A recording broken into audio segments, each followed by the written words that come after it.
It becomes something that now you can see and you have evidence for. It's no longer just a possibility.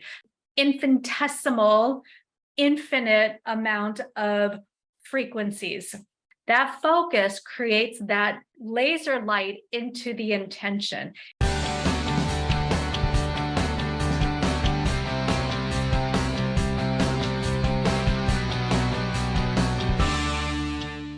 The wave-particle duality.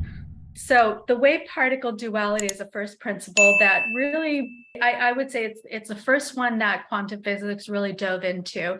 And it's looking at where particles exist both as waves and particles.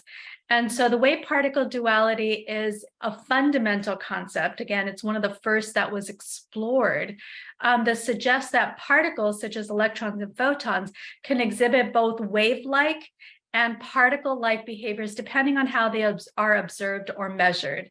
And so there's a big experiment.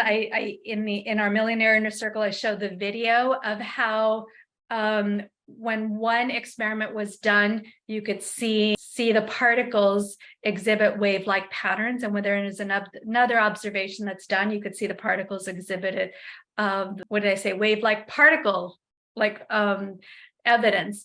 And so what this does is it blows out our notion that, or the idea that things are as they seem. You know, one of the things that I decided as a young person, and I knew for sure as a young person, is there's more than what we see with our eyes. I knew there was something more to the universe than what we could taste, what we can feel, what we can experience. And this expresses that, this proves it, that depending on how things are observed, things can be a wave or things can be a particle. And so what does that mean for us? This highlights that there's an inherent probabilistic and dynamic nature of the quantum world. So things can exist in different states until observed. Once they're observed, they collapse into a single state. You're looking for waves, you see waves. When you look at it a different way, you see particles. And so it's all based on the observer. It's what are you focused on? Same thing like the radio waves. You know, radio waves are all around us. You can literally tune into, an infinitesimal, infinite amount of frequencies. So radio waves can be quantized into particles called photons. So your intentions are just like that. There is an infinite number of frequencies that you can tap into. Your intentions become that part of you that becomes more focused and particle-like. So as the observer, you tune into a specific frequency. You tune into a specific wavelength. And now that becomes a particle. It's no longer a wave that's moving. It becomes a point in time. It becomes something that's observable. It becomes something that's specific. It becomes something that now you can see and you have evidence for. It's no longer just a possibility. So your intentions, when they're focused, become particle-like. When you concentrate your energy and intention, it's like tuning your intention wave into a specific station. It's like saying, even, you know, I've got my cellular phone. When I dial a certain number, I mean, how many phone numbers how many specific combinations of numbers can I type into my phone? And depending on the combination, I can get one of a billion people, correct? Right? And again, it's a frequency. So your energy, your intention is like fine tuning your intention into a specific station, into a specific frequency, into a specific object of desire. So the focused attention on that desired outcome can increase the likelihood of the outcome manifesting. So there's always the question of, what are you tuning into?